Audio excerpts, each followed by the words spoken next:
I'm not even a mother, and I teared up a little bit when I saw that. Well, happy Mother's Day. We just want to welcome everybody. Here's what I can tell you. I don't know a lot about being a mother, okay? I do know this. I'm married to a mother, okay? And I'm a son of a mother, right? Which that's what they tell me.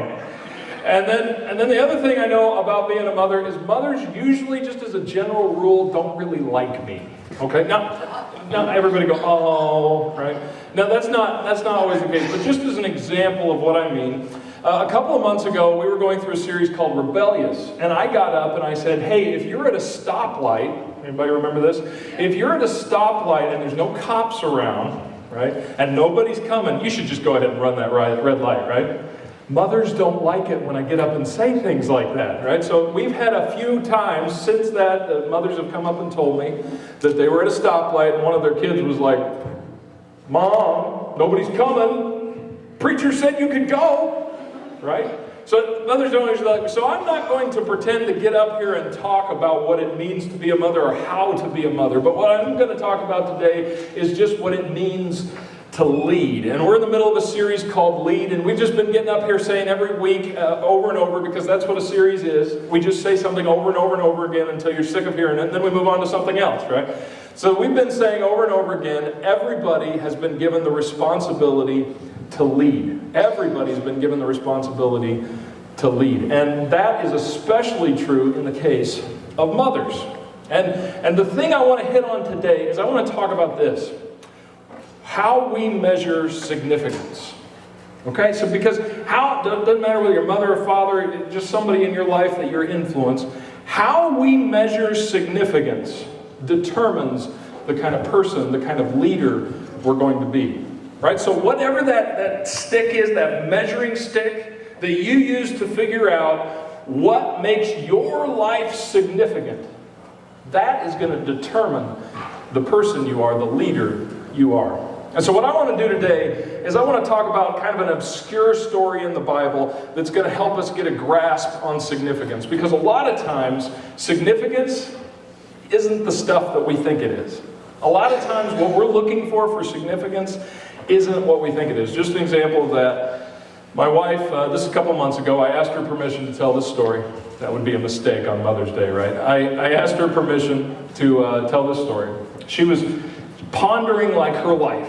And she was like trying to figure out like what her thing is, right? So she's sitting there on the couch, and what's funny about this, she's literally got our 5-year-old daughter, who we adopted, in her lap.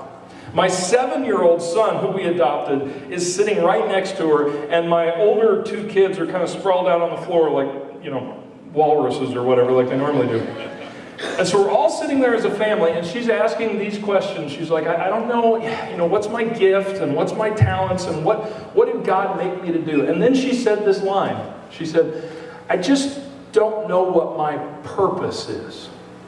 Now, if I would have been thinking, I would have turned to Nevaeh, my 5-year-old daughter that's on her lap, and I said, hey, bite your mom on the ear, okay? Because then I could have said, hey, your purpose just reached up and bit you, right? So many of us are in that same situation where the most significant thing that we do in life as leaders is right there in front of us. But because it's such a long-term purpose, sometimes we miss it. And sometimes literally our significance is right under our nose. So today we're going to talk about an obscure story in the Bible. To tell this story, we need to get it on the timeline a little bit. So today what I've got up here is I've got like a biblical timeline, and I'm going to like walk you through like exactly where this story fits in the Bible, okay? So we're going to start with Jesus. That's always a good place to start. Jesus is down here.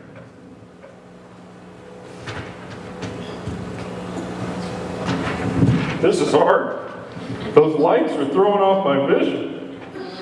There we go. Might have to have an assistant. Okay, so let's start with Jesus. How long ago did Jesus live?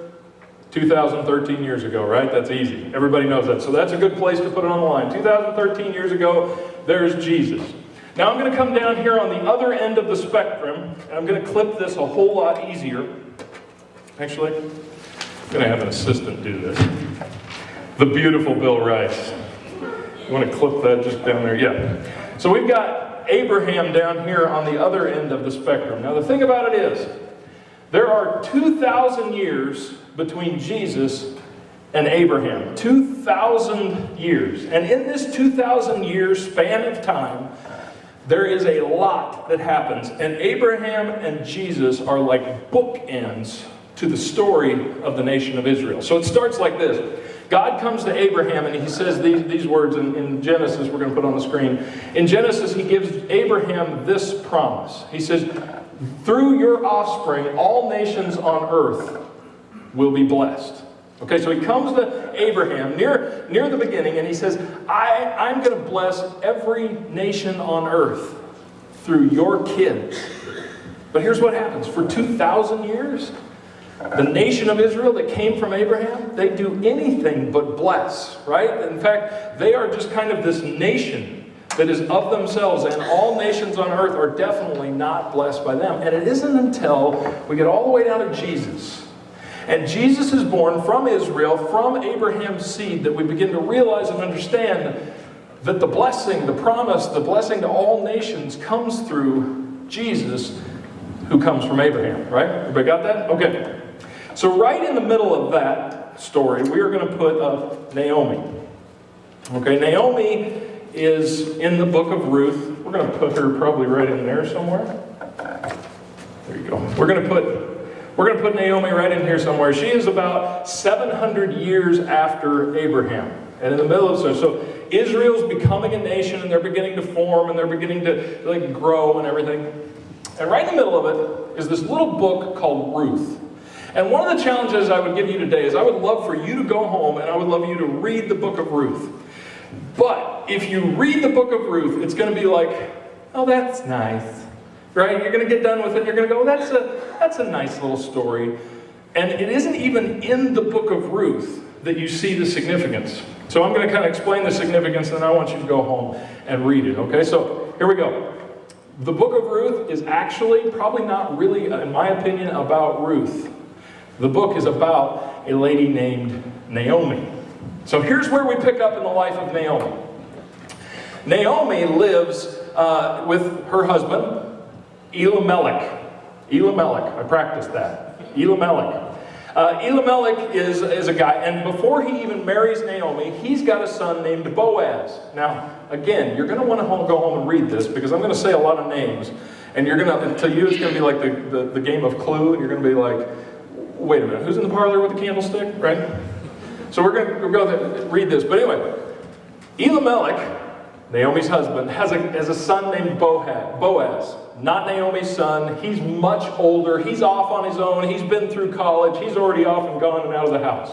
Forget about him until later in the story. So he has a son named Boaz. But together, Elimelech and Naomi have two sons. Now, they're kind of starting their young family together.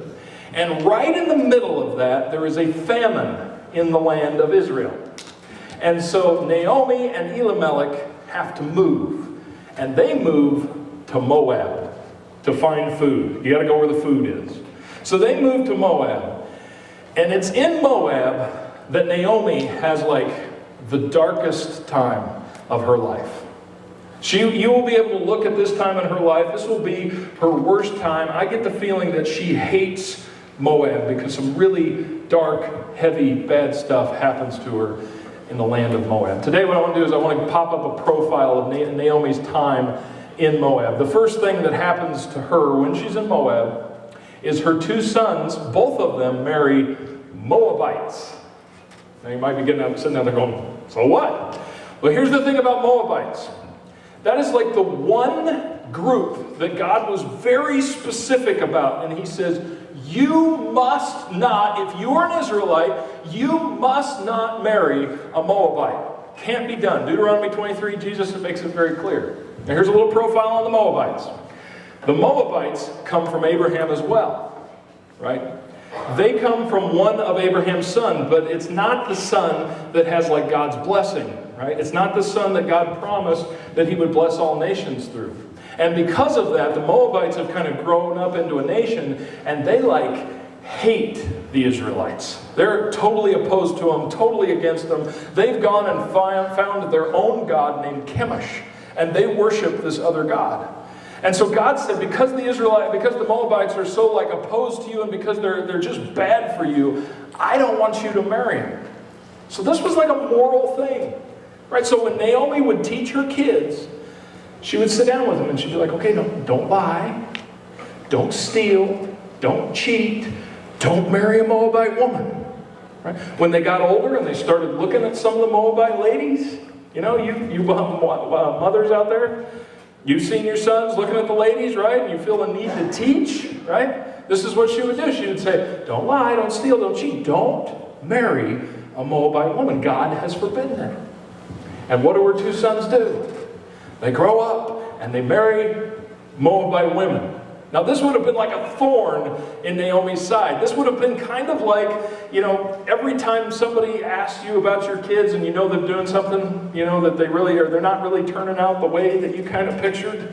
I know that's not for any of you mothers in here. But every time you kind of have that and somebody asks you about your kid, it's kind of like a knife that twists a little bit and you're like, oh, they're fine. No, they're good. Every time somebody turned to Naomi and be like, hey, so did your kids get married? Yep, they sure did. Why don't we change the subject? And this is just a thorn in her side over and over again. But both of her sons marry Moabites. So she's probably in this spot where she's not really feeling like a top mother. But this is the thing. That is like nothing compared to what happens to the rest of her life in Moab. See, the second thing that happens in her time in Moab over the stretch of about 20 years is her husband dies. Now just get yourself in her shoes. She has to move from her own country because they're starving and they need food. So they move to another country, to an enemy country. They're living there. Her two sons end up marrying the enemy, and then her husband dies. Now you got to understand, like in that time, like it's never good when anybody's husband dies. It's always a very hard thing. But back then, like that wasn't just like her husband. It was like her lifeline. Women were extremely dependent on their husbands for everything that they had. And so this was a big deal. And so now all she's left with is her two sons, who she's probably not really happy with, right? She's left with these two sons who have married these Moabite women. And then comes like the death blow. Her two sons go off to war and both of them die. And so Naomi is like literally alone and feeling crushed. In fact, eventually in the story of Ruth, she goes back to Israel, and listen to how she describes her life. She says this. When she comes back to Israel, she says in Ruth chapter 1, don't call me Naomi, which is a name that basically means sweet. Don't call me Naomi, she told them. Call me Mara, which is a word that means bitter. Because the Almighty has made my life very bitter. I went away full, but the Lord has brought me back empty. Why call me Naomi? The Lord has afflicted me. The Almighty has brought misfortune upon me. Now, just kind of a timeout. How many of you at this point feel like Naomi feels like her life is significant? Probably at this point, if somebody came up and said, hey, what have you done with the significance in your life? She says, I've done nothing. I've done nothing of significance. She's probably feeling like a failure, but at least you can tell she's feeling like, for whatever reason, God has abandoned me, and I am all alone on this earth. And so then she turns, and the only people she's got left in the world, two Moabite daughters-in-law, right? That's all that she's got left. And she turns to them and she says, you know what, I'm going to go back to Israel because I think I can find food there. I've got nothing here. I'm going to go back to Israel and I'm going to go find food. You guys need to go back home. And here's how she says it to them, because she's got her two daughter-in-laws. One's name is Orpah and the other's name is Ruth. She turns to them, she says, go back. And this is how she says it. Check this out. She says, go back, each of you, to your mother's home. Like, you have a family. I don't have a family. You go back to your family. May the Lord show you hesed. Okay, that is a Hebrew word. We're going to learn Hebrew today. So for those of you who like to get deep, we're going to get deep. Here is a word I want to teach you. It's the word hesed. It's actually pronounced like you're hacking something up, right? Hesed. Go ahead, give it a try. I know you want to. Hesed. Yeah. So if you want to sound deep, right, after you get done with your kids today, or you send them back home, or they get off the phone, just turn and say, "My child, may the Lord's hesed be on you," right? You just sound really, really deep. Here's what hesed means. This is like a big Hebrew word that can't be summed up with English words. You need a paragraph to describe what this one word in the Hebrew means. But it means unmerited favor and unmerited loving kindness. But it's bigger than that. It is kindness, but remember, it's unmerited. It's kind of like this. To me, hesed is like that scene from Les Miserables, right?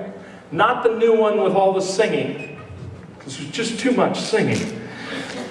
Don't get me wrong, I like singing, but they sing the whole way through in the movie, okay? I'm talking about the one with Liam Neeson, like 10 years ago. How many people have seen that? That is a movie, right? It's the whole story of Les Miserables, but without all the singing.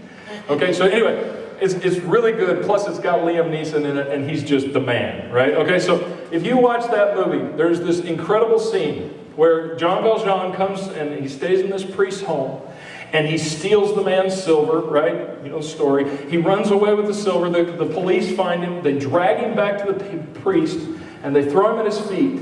Now, this means hardened death sentence for him. Like he's going to go back to prison and work for the rest of his life, a hardened criminal. It's bad.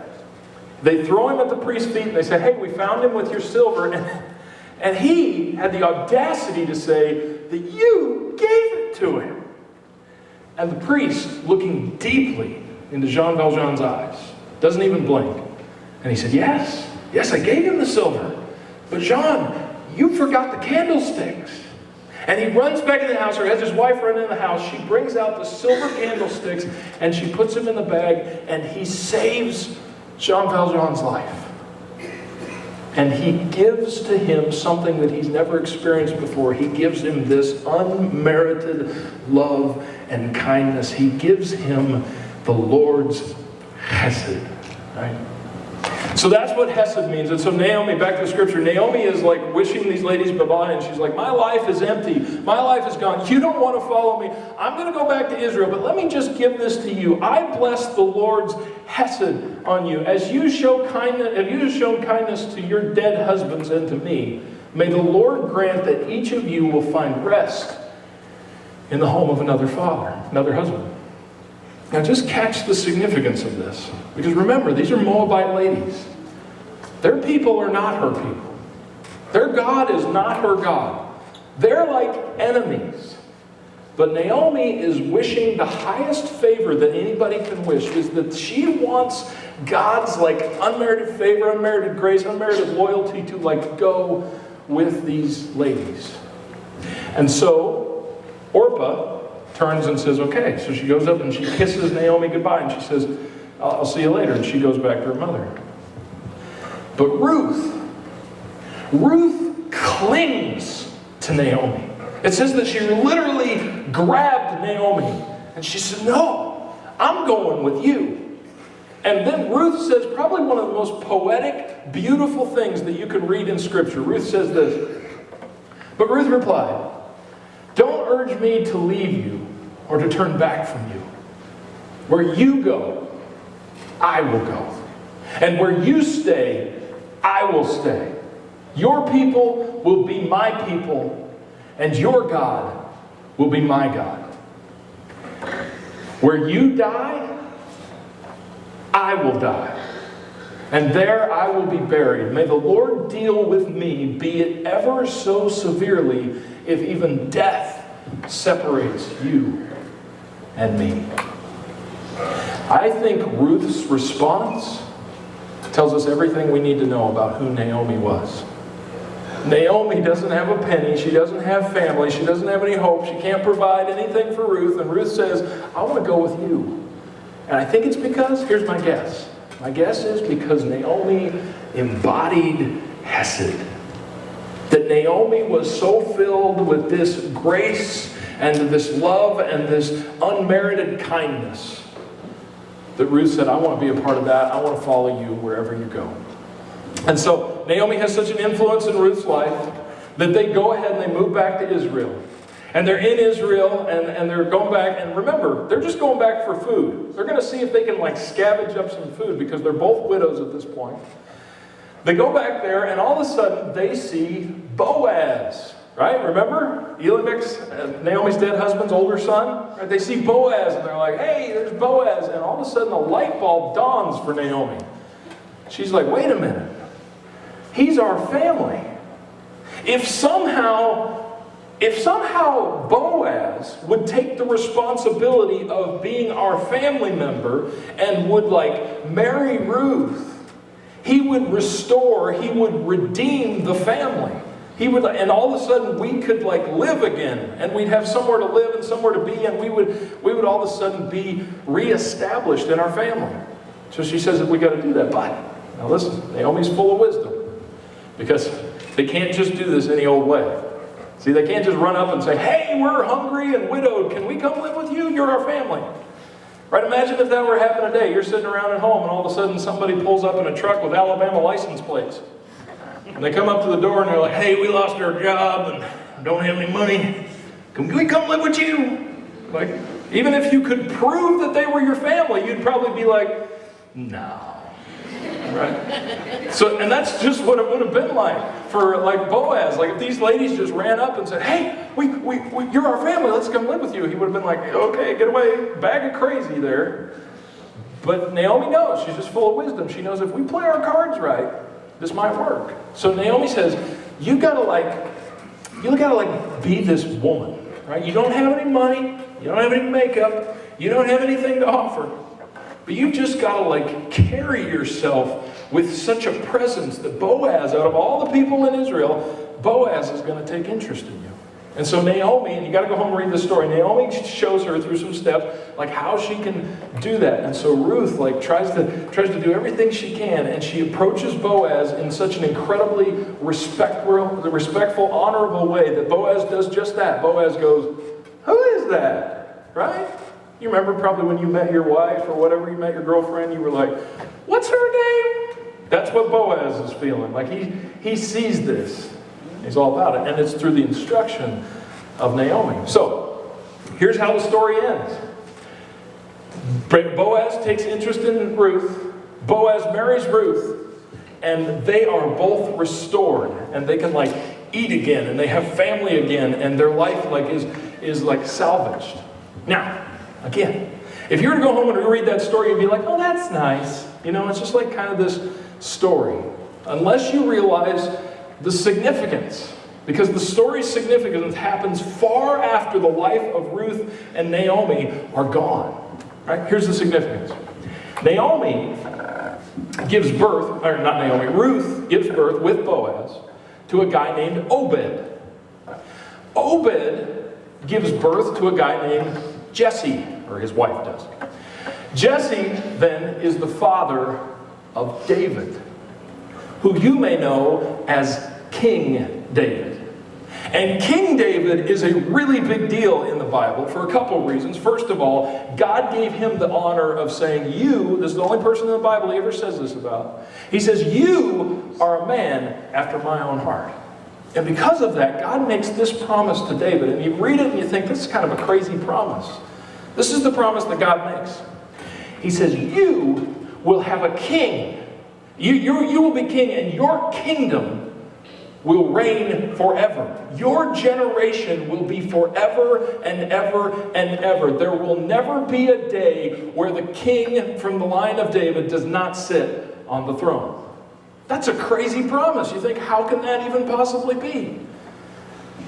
And then David and his wife Bathsheba give birth to a son, and 28 generations later, a girl named Mary is born.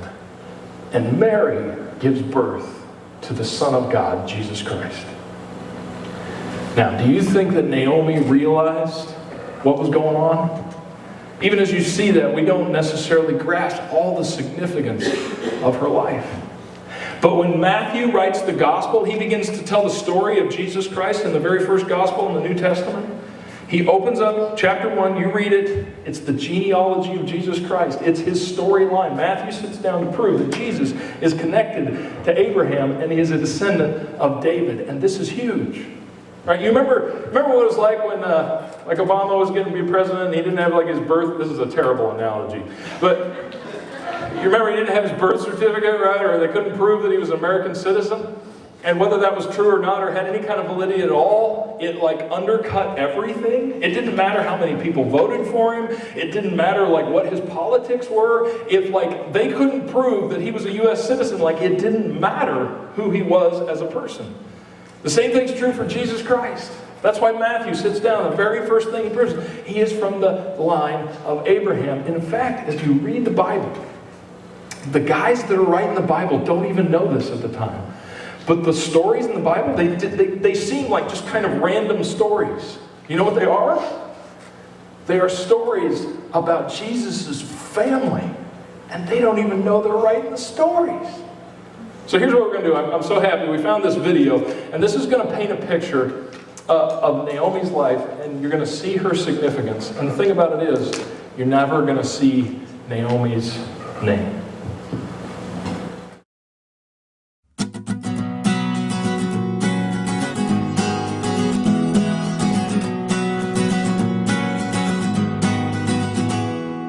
Abraham had Isaac he had Jacob, he had Judah and his kin.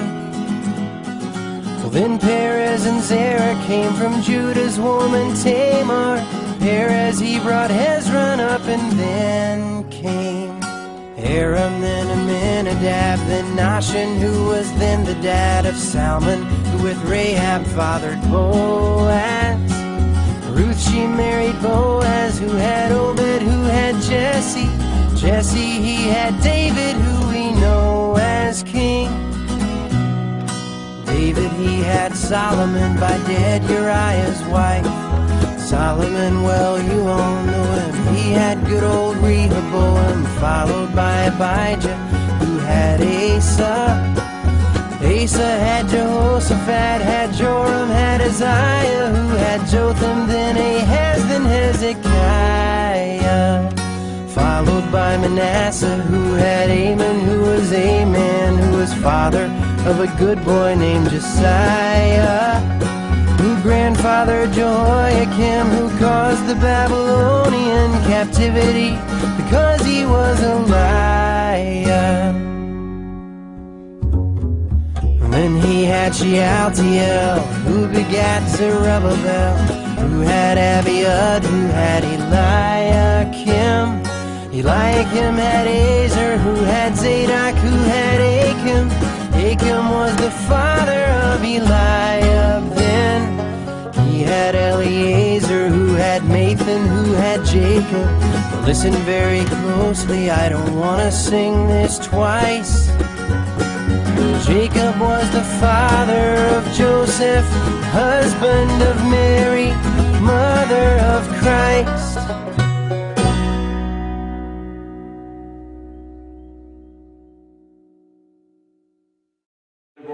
No, but you see, as you go through this whole story, you see the significance of Naomi's life. And I don't know if you get this or not, but without Naomi, this doesn't happen. She has no idea her significance or what's happening in her life. But she is doing what God wants her to do. And she doesn't get it at the time.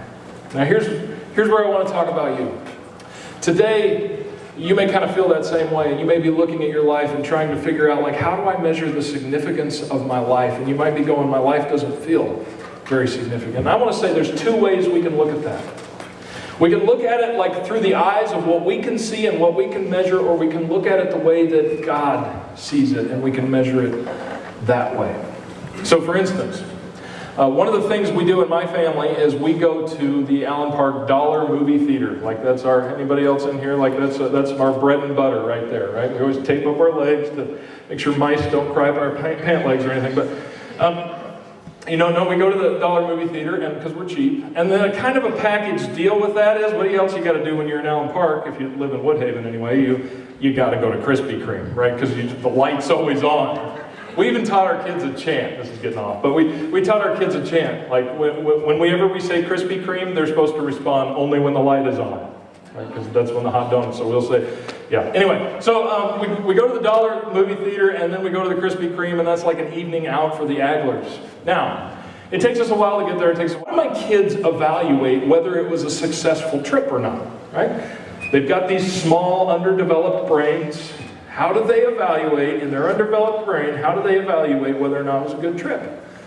Well, it's very basic. Did I see a movie? Did I put a donut in my hole? Right? It was a good night. That's all they evaluated.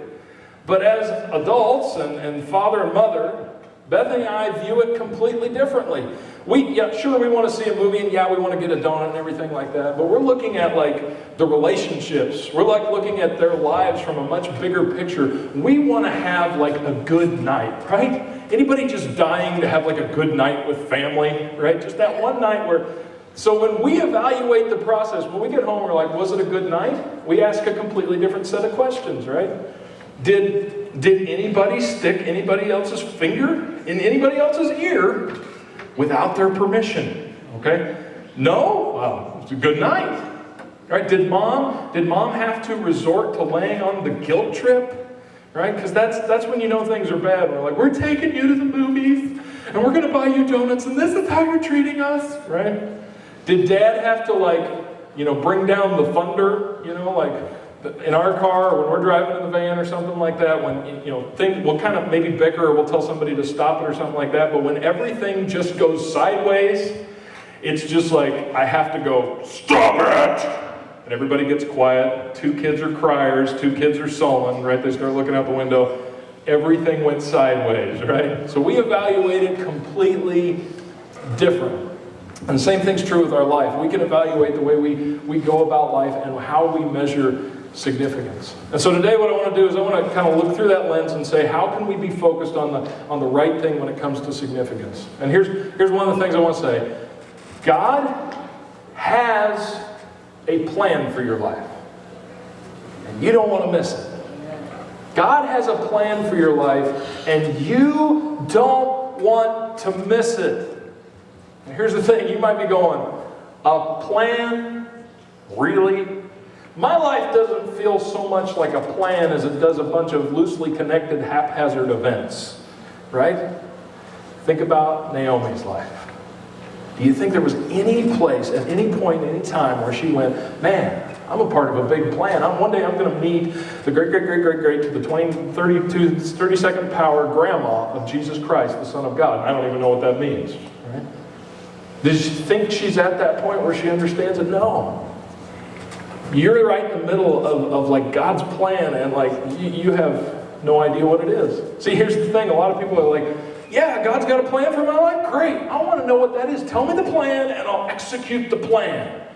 It doesn't work like that. Because if you knew what the plan was, you mess it up, right? God doesn't give you the plan because you mess it up. And so we have this plan. I want to guarantee you that God has a plan for your life. And here's how I can tell you that. Because every story in the Bible, you go through every story in the Bible, here's how every story works. These are the dynamics.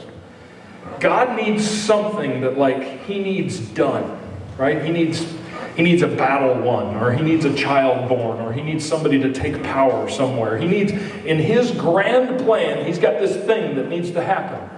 And then he finds somebody who is willing, somebody whose heart is in the right spot, somebody that he can lead to accomplish what he wants done.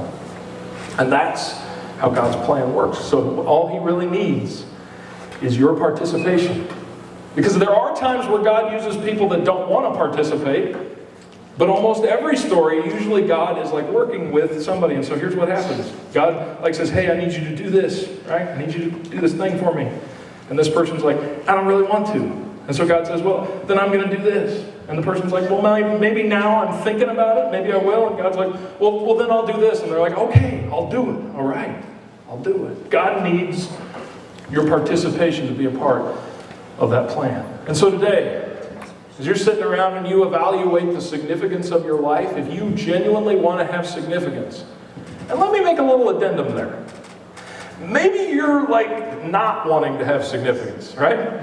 Maybe you're sitting around going, I don't know if I really want to make a mark or have significance. I'm just trying to live through life and so I can get done with my life and be like, yeah, I did it. I lived, I had a job, I did some stuff, it's over. Like if that's for you, you don't need to listen to this. But if for the rest of you, if like you want to like have done something worth doing, here's your only shot at any kind of significance. To just go to God and say, I don't know what your plan is, but I'm ready to be a part of it. I would like to be like plugged into whatever that plan is. And I may not always get where it's going or how it works, but I just want to be yours and I want to follow you wherever you take me. The second thing I want to just kind of leave us with today is God's got the plan. You embody the Hesed. Right? Because none of us in here can like evaluate how we're doing on God's plan. We can't like measure that. We can't like say today like, yeah, I'm halfway through God's plan and I'm doing pretty good and I'm getting like an 80% on my test scores. You know, that's not something we can measure. But we can measure how we Hesed the people around us, how we love the people around us. At the end of every day, that's something you can measure. And what it comes down to is we can't be the people who are so focused on the movie and so focused on the donuts that we forget about the people in the van, that we forget about the people that we are around. God wants us to embody that Hesed. So here's the challenge I want you to do this week. As you go out this week, I just want you to do this. Just start each day this week with a prayer, just a simple prayer. God, I know you have a plan and I want to be a part of it.